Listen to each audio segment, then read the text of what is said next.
हम लोग आज के वीडियो में बोर्ड के लिए सब्जेक्टिव जो जो इंपॉर्टेंट क्वेश्चंस है उसको देखते हुए आगे की ओर चलेंगे। ये एक सीरीज है और ये 10 वीडियो का सीरीज होगा जिसमें हम लोग इंपॉर्टेंट क्वेश्चंस को डिस्कशन करेंगे जो भी सब्जेक्टिव है। ऑब्जेक्टिव को हम लोग बहुत बार डिस्कस कर चुके हैं, अगर समय बचेगा तो हम लोग ऑब्जेक्टिव क्वेश्चंस को भी डिस्कशन करेंगे, लेकिन अभी सब्जेक्टिव क्वेश्चंस को हम लोग डिस्कस करेंगे। तो यहाँ पर सबसे पहला क्वेश्चन हम लोग देख रहे हैं, जो सब्जेक्टिव का फर्स्ट क्वेश्चन है वो है आपका डिफरेंशिएट बिटवीन गैमेटोजेनेसिस एंड एम्ब्रायोजेनेसिस। हम लोगों को डिफरेंसेस देखना है गैमेटोजेनेसिस एंड एम्ब्रायोजेनेसिस के बीच का। तो सबसे पहले हम लोग गैमेटोजेनेसिस को देखेंगे। गैमेटोजेनेसिस किसको कहते हैं? तो gametogenesis refers to the process of formation of the two types of gamete, male and female. इसको हम लोग गैमेटोजेनेसिस बोलते हैं। और दूसरा है एम्ब्रायोजेनेसिस। तो एम्ब्रायोजेनेसिस किसको रेफर कर रहा है? तो embryogenesis refers to the process of development of embryo from the zygote. ये गैमीट का फॉर्मेशन गैमेटोजेनेसिस है और जाइगोट से एम्ब्रायो का फॉर्मेशन जो है वो एम्ब्रायोजेनेसिस है। उसके बाद नेक्स्ट अगर आप गैमेटोजेनेसिस में देखिएगा तो it involves the formation of haploid mail and female gamete from diploid meiocyte through the process of meiosis. तो आप अगर यहाँ पर देख रहे हैं गैमीट फॉर्मेशंस में, तो आप देख रहे हैं कि किस तरह से यहाँ पर मियोसिस हो रहा है और गैमीट का फॉर्मेशन हो रहा है। लेकिन एम्ब्रायोजेनेसिस में हमेशा माइटोटिक डिवीजन ही होगा, इस बात को याद रखना है। ये दो डिफरेंसेस था जिसको हम लोग देखे हैं गैमेटोजेनेसिस और एम्ब्रायोजेनेसिस के बीच में। नेक्स्ट क्वेश्चन है, what do you understand by parthenogenesis? तो हम लोगों को देखना है नेक्स्ट क्वेश्चन, पार्थेनोजेनेसिस हम लोग किसको बोलते हैं? तो सबसे पहले यहां पर देखिए, पार्थेनोजेनेसिस इज ए प्रोसेस। हट साइड हम इसलिए हट गए कि आप अच्छे से देख पाए। Parthenogenesis is a process in which the female gamete of some organism like rotifers, honeybee and birds undergoes development to form new organism without fertilization, है ना। तो पार्थेनोजेनेसिस में गैमीट डायरेक्ट डेवलप कर गया है न्यू ऑर्गेनिज्म में, fertilisation इनमें नहीं इन्वॉल्व हुआ, इसीलिए हम इसको बोल रहे हैं पार्थेनोजेनेसिस। किसी को कोई दिक्कत नहीं होना चाहिए। नेक्स्ट हम लोग इंपॉर्टेंट सब्जेक्टिव की ओर चलेंगे। तीसरा जो है उसमें हम लोगों को एंटीबॉडी के वर्क को लिखना है। Mention the functions of antibody. Antibody का स्ट्रक्चर भी इंपॉर्टेंट है। तो यहां पर सबसे पहले हम लोग फंक्शन देखेंगे एंटीबॉडी का। तो antibody got the bacteria in such a way that phagocytes identify them easily, this is called opsonisation, है ना। ये सबसे पहला एंटीबॉडी का वर्क है कि ये किस तरह से, है ना, आइडेंटिफाई कर रहा है बैक्टीरिया को या पैथोजन को। नेक्स्ट है antibody neutralise the toxin produced by bacteria, this is called neutralisation. ये वर्किंग है, एंटीबॉडी ऑप्सोनाइजेशन है, फिर उसको न्यूट्रलाइज कर रहा है। और तीसरा है through combining with antigen antibody makes a macromolecular insoluble complex compound which inactivate the vital function of antigen, this is called agglutination। 3 step में वर्क कर रहा है, ऑप्सोनाइजेशन, न्यूट्रलाइजेशन, एग्लूटिनेशन। पहले आइडेंटिफाई कर रहा है, उसके बाद न्यूट्रलाइज कर रहा है और लास्ट में जो है वो एंटीजन एंटीबॉडी कंबाइन कर रहा है, एग्लूटिनेशन। तो ये है आपका फंक्शंस को हम लोग समझ गए, 3 स्टेप में किया है। पहला ऑप्सोनाइजेशन है, बी जो है वो न्यूट्रलाइजेशन है और तीसरा एग्लूटिनेशन है। नेक्स्ट हम लोग इंपॉर्टेंट सब्जेक्टिव की ओर चलेंगे, differentiate between linkage and crossing over. इसके बीच में हम लोगों को डिफरेंसेस देखना है कि लिंकेज और क्रॉसिंग ओवर के बीच में क्या डिफरेंस है। तो सबसे पहले है linkage keeps the gene of A chromosome together. आप देखिएगा लिंकेज में जो जीन है वो कंबाइंड होकर के ही ट्रांसफर होना चाहता है, लेकिन crossing over separate the gene of chromosome forming new recombination. Linkage में पेरेंटल टाइप आपको ज्यादा मिलेगा, क्रॉसिंग ओवर में अगर आप देखिएगा तो क्रॉसिंग ओवर में रिकॉम्बिनेंट के फॉर्मेशंस का चांसेस बढ़ जाता है। ठीक है, ये पहला डिफरेंस है। दूसरे डिफरेंस को हम लोग देखेंगे, linkage strength increases due to closeness of gene. जितना ज्यादा जीन के बीच में क्लोजनेस होगा उतना ज्यादा लिंकेज होगा, जितना ज्यादा डिस्टेंस होगा उतना ज्यादा क्रॉसिंग ओवर होगा। Frequency of crossing over decreases between near by gene. Linkage तो बढ़ रहा है जीन के क्लोज होने से, लेकिन क्रॉसिंग ओवर घटता है। इस बात को डिफरेंसेस में हम लोग लिख चुके हैं, लिंकेज एंड क्रॉसिंग ओवर के बीच का डिफरेंस। उसके बाद तीसरा डिफरेंस है, it maintains the parental character, पहले ही बताए हैं। और दूसरा जो तीसरा जो डिफरेंसेस है, it change the parental character in the offspring. अगर लिंक्ड जीन जा रहा है उसमें किसी तरह का रिकॉम्बिनेशन नहीं होगा तो पेरेंटल कॉम्बिनेशन मिलने का चांसेस बढ़ जाता है। ठीक है ना। और दूसरा बात है, क्रॉसिंग ओवर में पेरेंटल जो है कैरेक्टर्स वो चेंज होता है। उसके बाद फोर्थ स्टेप देखिए, linkage prevents the formation of new variety of organism by geneticist. ठीक है, linkage prevents the formation of new varieties of organism by geneticist. और फोर्थ में देखिएगा इधर, it helps in the formation of new variety of organism by geneticist. तो ठीक है, यहां पर हम लोग ये आपका डिफरेंसेस को देख चुके हैं। उसके बाद नेक्स्ट जो है, राइट प्रिंसिपल ऑफ, देखिएगा अगर यहां पर तो right the principle of biotechnology. हम लोग जानते हैं जो दो इसमें प्रिंसिपल होता है, पहला है biotechnology is based on two main technique. पहला है जेनेटिक इंजीनियरिंग और दूसरा है बायोकेमिकल इंजीनियरिंग। तो यहां पर आप देखिएगा, सबसे पहले genetic engineering, it is the science of manipulation of gene in a strict sense. It involves alternation in the chemistry of genetic material, introductions of the same into host and thereby changing the phenotype of host। ये है genetic engineering, मतलब किसी तरह से हम alter कर रहे हैं उसके जेनेटिक मेकअप को थ्रू द जेनेटिक इंजीनियरिंग।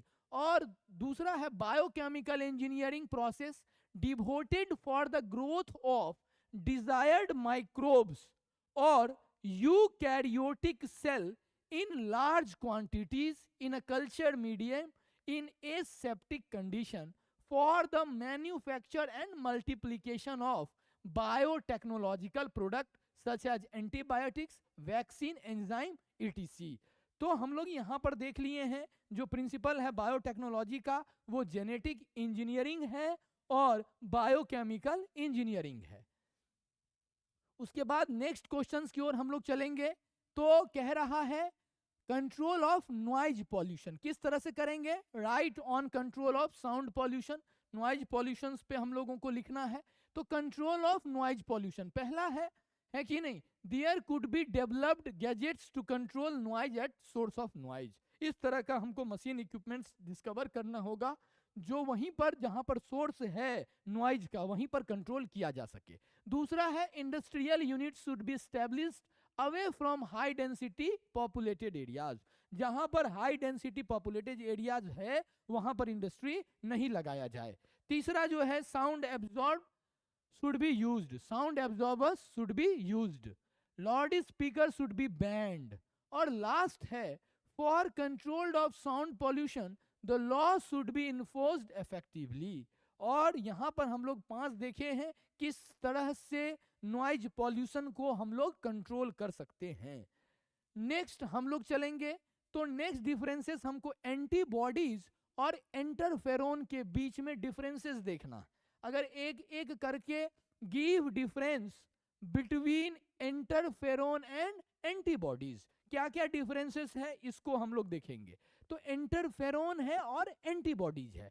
सबसे पहला आप जानिएगा, इंटरफेरोन जो सिक्रीट करता है वो इन्फेक्टेड सेल करता है, ठीक है ना। एंटीबॉडीज जो है these are produced only by plasma B cell. चलिए उसके बाद these are quick in action but gives a temporary protection against microbes. Quick है लेकिन टेम्पररी प्रोटेक्शन है। These are slow in action but give a long lasting protection against antigen. तीसरा है these act inside the cell, these act outside the cell, और last है form the bodies second line of defence, यहां होता है, और form the bodies third line of defence. First line, second line, third line body का defence का है। तो हम लोग देखे हैं इंटरफेरोन और एंटीबॉडीज के बीच में डिफरेंसेस को। नेक्स्ट क्वेश्चन है, आगे की ओर अगर हम चलेंगे तो what will be the prevention of water borne disease. ठीक है, आप देखिए यहां पर दो तीन चीज को याद रखिएगा, दो वाटर बॉर्न डिजीज को याद रख लीजिएगा, दो इन्फेक्शियस डिजीज का नाम याद रख लीजिएगा, दो बैक्टीरिया से होने वाले डिजीज का नाम याद रखिएगा, क्योंकि पूछ देता एग्जाम में लिखने के लिए, है ना। तो what will we do for the prevention of water borne disease, क्या कीजिएगा वाटर बॉर्न डिजीज से बचने के लिए। तो यहां पर है typhoid and dysentery like contaminated waterborne disease can be prevented by using pure water in daily life। ठीक है, ये 2 नंबर का क्वेश्चन है लॉन्ग में भी, तो इसलिए हम लोग इसको एक लाइन में ही आंसर दे रहे हैं। उसके बाद नेक्स्ट जो है क्वेश्चन देखेंगे, differentiate between innate and acquired immunity. हमको इननेट और एक्वायर्ड इम्यूनिटी के बीच में डिफरेंसेस लिखना है। इननेट का मतलब मालूम है, बाय बर्थ जो इम्यूनिटी हमारे पास होता है वो इननेट इम्यूनिटी है, और बर्थ के बाद जो हम लोग गेन करते हैं इम्यूनिटी वो एक्वायर्ड इम्यूनिटी है।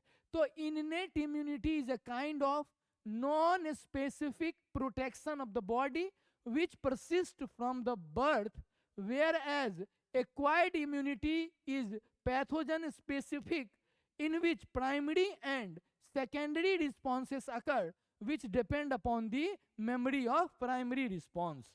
तो ये दोनों डिफरेंसेस है इननेट और एक्वायर्ड इम्यूनिटी के बीच में। इननेट बाय बर्थ है, पैथोजन स्पेसिफिक नहीं है इननेट, लेकिन एक्वायर्ड जो है बर्थ के बाद हम लोग गेन करते हैं, और ये पैथोजन स्पेसिफिक होता है। इस पॉइंट को याद रखना है। 10th नंबर के क्वेश्चन में आए, name the hormone involve in regulation of spermatogenesis. उस हार्मोन का नाम लिखना है जो स्पर्मेटोजेनेसिस के लिए इंपॉर्टेंट है। तो अगर आप देखिएगा the hormone involve in the regulation of spermatogenesis, one follicle stimulating hormone पहला है FSH, और दूसरा है luteinizing hormone which are secreted by pituitary gland under the influence of gonadotropin releasing hormone from the hypothalamus. LH और FSH याद रखिएगा इस hormone का नाम। उसके बाद है what measures should be opted to prevent from contracting sexually transmitted disease। मतलब हमको कंट्रोल करना है किस तरह से सेक्सुअली ट्रांसमिटेड डिजीज को। तो पहला है for prevention of sexually transmitted disease following action should be opted. पहला है avoid sex with unknown partners और मल्टीपल पार्टनर्स, जिसको जानते नहीं है उसके साथ सेक्स नहीं करना है, मल्टीपल पार्टनर के साथ भी सेक्स नहीं करना। Always use condom during coitus, condom का यूज करना है। और तीसरा है in case of doubt should go to the qualified doctor for early detection and get complete treatment if diagnosed with disease. ये है किस तरह से हम लोग STD को कंट्रोल कर सकते हैं। नेक्स्ट क्वेश्चन की ओर चलेंगे, और लॉन्ग आंसर क्वेश्चंस पर हम लोग आ चुके हैं। लॉन्ग आंसर में पहला है how does embryo sac develop in angiosperm. कैसे एंजियोस्पर्म का डेवलपमेंट होता है एम्ब्रायो सैक का एंजियोस्पर्म में, इसको डिस्क्राइब करना है और इसके स्ट्रक्चर्स को डिस्क्राइब करना है। तो जब आप देखिएगा कि एम्ब्रायो सैक का फॉर्मेशन किस तरह से मेगा स्पोर मदर सेल में माइटोटिक डिवीजन होता है, तो फिर 2 न्यूक्लियस बनता है, फिर उसमें डिवीजन होता है तो 4, फिर 8, फिर किस तरह से वो जाकर के अरेंज होता है कि नहीं, किस तरह से वो सिनर्जीज का फॉर्मेशन कर रहा है, कहां पर, वो सारे स्ट्रक्चर्स को देखना है। तो सबसे पहले हम लोगों को यहां पढ़ना है how does embryo sac develop in angiosperm, describe its structure. तो due to meiotic division in megaspore mother cell the formation of 4 megaspore occur. हम बता चुके हैं पहले बनता तो 4 है डिवीजन से, मियोसिस से, लेकिन उसमें फंक्शनल एक ही रहता है। Among them only 1 is functional while the other 3 degenerate। 3 इसमें जो डिजेनरेट कर जाता है, 1 ही सिर्फ फंक्शनल होता है। Only the functional megaspore develop into the embryo sac, और सिर्फ फंक्शनल मेगास्पोर एम्ब्रायो सैक में डेवलप करता है। अब देखिए कैसे कैसे कर रहा है। तो the nucleus of functional megaspore divide mitotically, अब माइटोटिक इसमें शुरू होने लग गया, 3 तो मेगास्पोर डिजेनरेट कर गया, एक का डेवलपमेंट होना है। तो the nucleus of functional megaspore divide mitotically to form two nuclei which moves to the opposite pole and forming the two nucleate embryo sac. Two more sequential mitotic nuclear division results in the formation of 4 nuclear and later the 8 nucleate stage of the embryo sac. Among them, 4 are present at micropylar end and 4 at chalical end. Out of the 4 nuclei at the micropylar end, 3 differentiate to produce egg apparatus and 4th migrate towards the center and form polar nuclei. किस तरह से division हुआ antipodal वाले end पर, किस तरह से आ रहा है कि नहीं, पोलर न्यूक्लियाई किधर से आ रहा है, हम लोगों को सब देखना। उसके बाद at chalazal end 3 nuclei differentiate to produce antipodal seed. Micropylar पे आपको सिनर्जी डॉट एग आ चुका है और चैलेजल इंड पर एंटीपोडल सेल आ चुका है ना। And 4th migrate towards the center and form second polar nuclei. Both polar nuclei fuse to form haploid secondary nucleus. किसी को कोई दिक्कत नहीं होना चाहिए।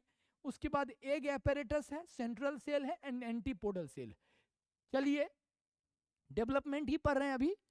तो egg apparatus 3 cell are group together at the micropylar end and constitute the egg apparatus which consist of 2 synergids and 1 egg cell. Development ही चल रहा है अभी। दूसरा है central cell. Below part of the egg apparatus is called central cell. It contains 2 polar nuclei which fuse to form diploid secondary nucleus before fertilization. और तीसरा है, तीसरे पॉइंट पे हम लोग आए हैं, एंटीपोडल सेल। At the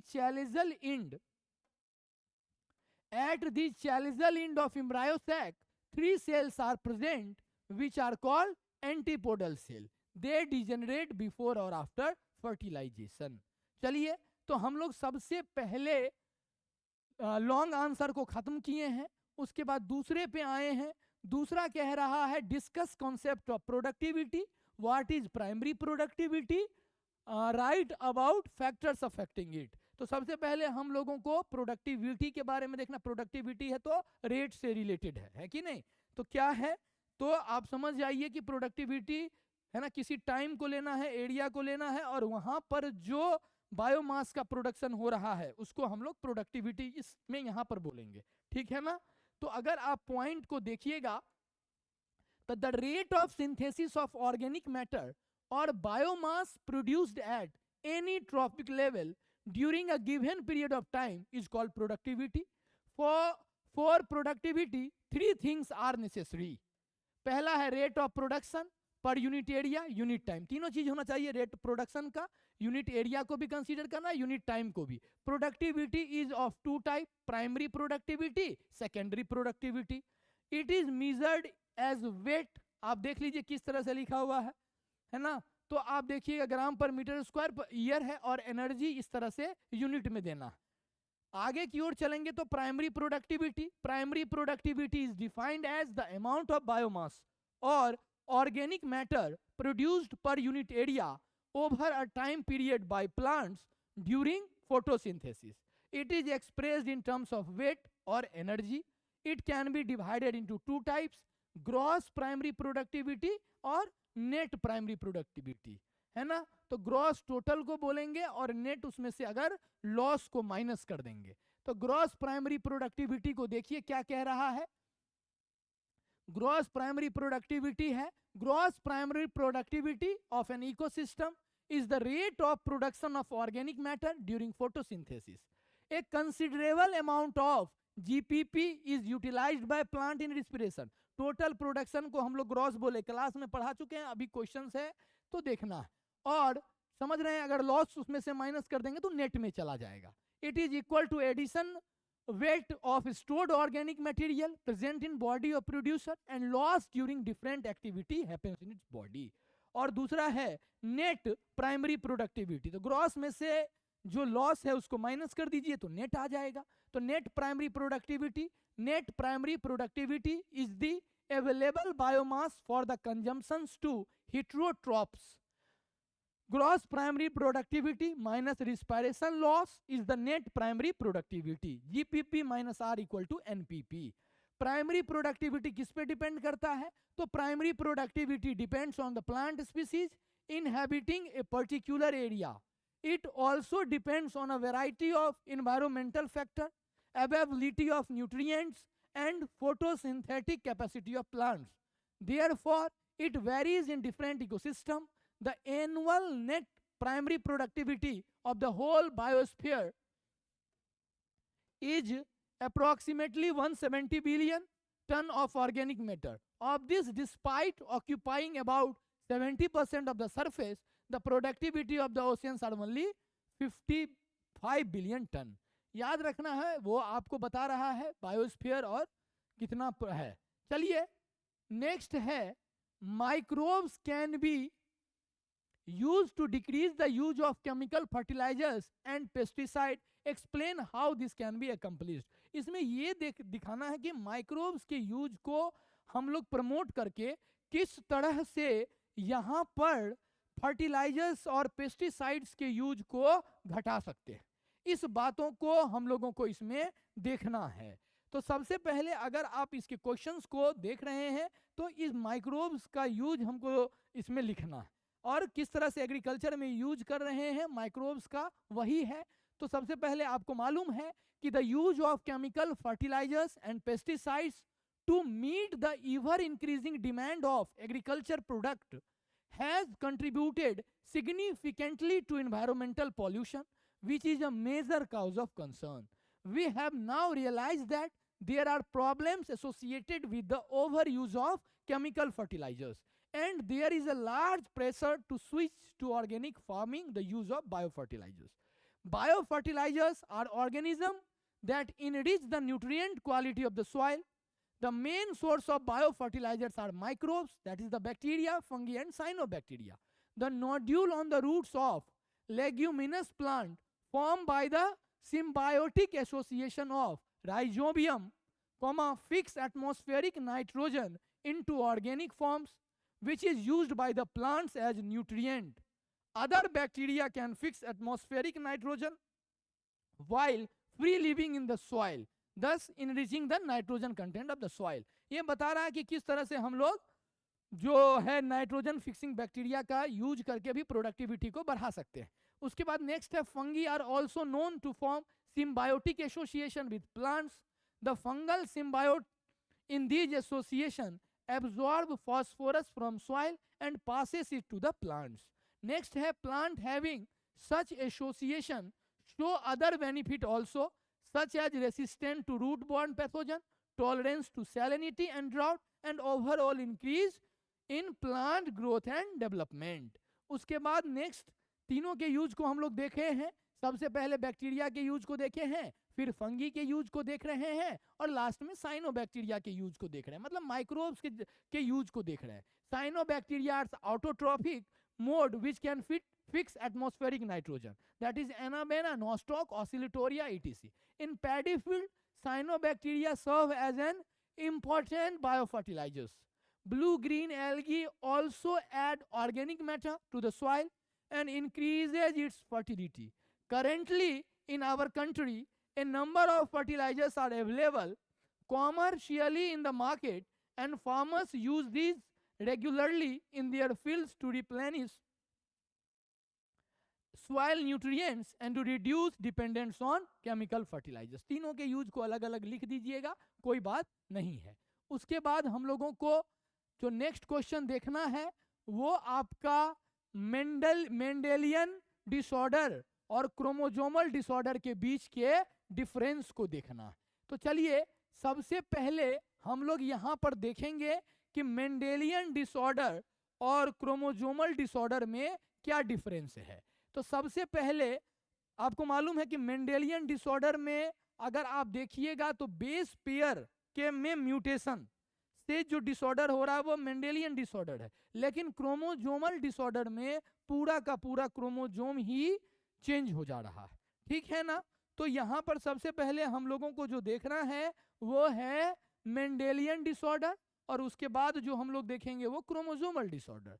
तो सबसे पहला both are genetic disorder. Mendelian disorder are mainly determined by alteration और mutation in the single gene में ही mutation. On the other hand the chromosomal disorders are caused due to absence और excess और abnormal arrangement of one और more chromosome, ठीक है ना। उसमें सिर्फ बेस पेयर में चेंजिंग हो रहा है तो मेंडेलियन डिसऑर्डर में जा रहा है, और अगर क्रोमोसोमल डिसऑर्डर है तो क्रोमोसोम में ही दिक्कत है। नेक्स्ट हम लोग चलेंगे, Mendelian disorders are transmitted to the offspring on the same line as we have studied in the principle of inheritance. The pattern of inheritance of such Mendelian disorder can be traced in a family by the pedigree analysis. Pedigree analysis करके हम पता कर लेंगे Mendelian disorder के बारे में, है कि नहीं। और most common and prevalent Mendelian disorder are hemophilia, ठीक है, cystic fibrosis, sickle cell anaemia, colour blindness. देखिए इससे क्वेश्चंस भी आता है, haemophilia, cystic fibrosis, sickle cell anaemia, colour blindness, phenylketonuria, thalassaemia etc. Mendelian disorder में बी डोमिनेंट और recessive, वो कुछ भी हो सकता है, डोमिनेंट भी और रेसेसिव भी। By pedigree analysis one can easily understand whether the trait in questions in dominant or recessive. A representative pedigree is shown for dominant and recessive trait. दिया हुआ पेडिग्री एनालिसिस, आप सिंबल जानते ही हैं, अगर गोल दे करके इस तरह से किया रहेगा तो अफेक्टेड है, ये नॉर्मल है कि नहीं।